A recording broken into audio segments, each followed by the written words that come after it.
Here, I need you as a volunteer. Okay. Excuse me. What's your name? Jess. So Jess, you have an important line of dialogue. You gotta look at him and say, "Wake up, Jose." Ready? Say your line. Wake up, Jose!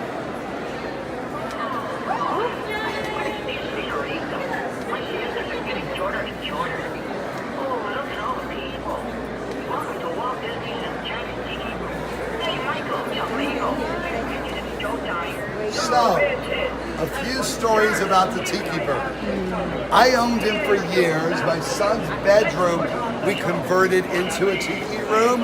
This bird was next to his bed. We did not know he worked. It was only when we had him restored for this exhibit, the guy doing the restoration said, "Oh, do you want him singing and moving?" It's like, what? My son now wants to go back in time and relive his childhood with a singing bird over his bed. Does anyone know why he is singing this song? The answer is, let's move this way, because he's, you know what, Jose?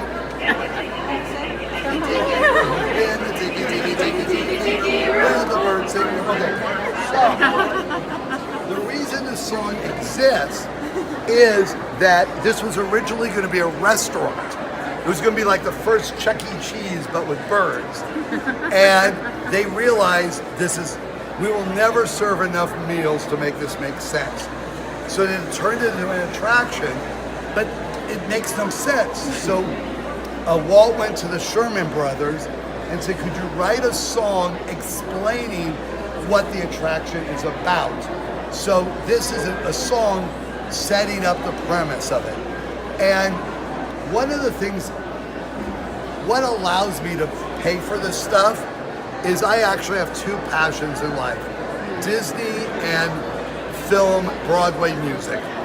And so I grew up loving soundtracks and moved to LA, and through a bunch of wonderful circumstances ended up becoming a talent agent for film and Broadway composers, including 3 Disney legends. I represent Richard Sherman of the Sherman Brothers, Danny Elfman, who did Nightmare Before Christmas, and Alan Menken, who wrote every song ever written. And upstairs we have a theater, and on August 24th, Alan Menken agreed to do a charity concert, very intimate, him telling his life story and singing songs. So if you have an opportunity to get tickets for the Alan Menken concert, what else? There it is, as seen there.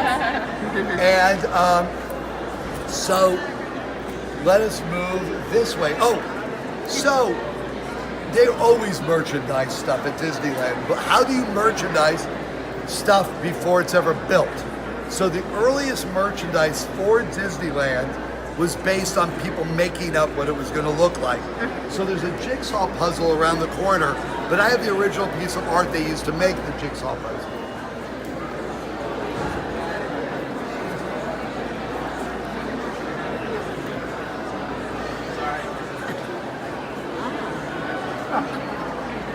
So they let this artist completely make up what Tomorrowland was going to look like.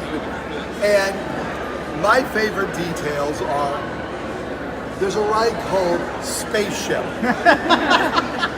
And there's an old lady offering a lollipop to a strange boy in a space helmet. He can't even eat it.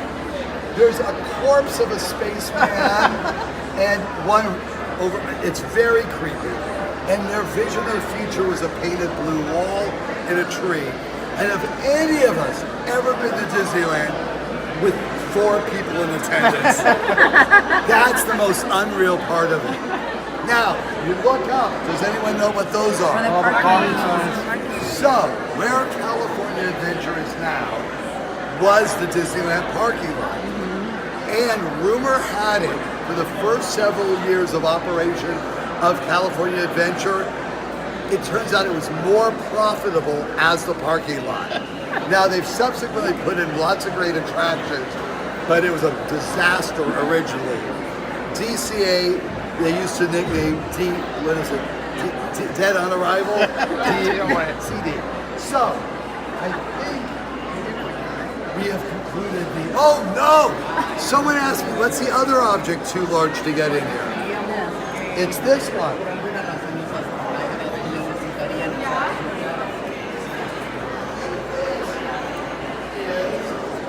A representation of the keelboat, the Bertha May. There were two keelboats that went around Tom Sawyer's Island.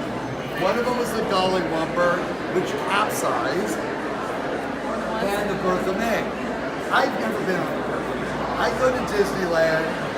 If I was going to take the time to go on a boat around Tom Sawyer's Island, it was going to be the Mark Twain, maybe the sailing ship Columbia. I was not going to waste my time on this. But then it went away, so now I became obsessive. I have to be on this thing. So it went up for auction, I got it, and then it's like it's 40 feet big. So I never saw it, it just went straight into storage. Then one day it's like, I have to see my keelboat. A sentence very few people have ever said. And so I go to, along the 5 freeway as you get towards Disneyland, is a giant storage facility called the Dunkel Brothers. And I walk into the Dunkel Brothers, and it is the last scene of Indiana Jones. There's just crates stacked up, mysterious stuff, and looking, I don't know where the boat's stored. I turn a corner, and there it was. I climbed up onto the top of it, danced a jig, walked out, and left. So that is my entire extent of my adventures on the keelboat. So, does anyone have questions? Was there anything you couldn't part with?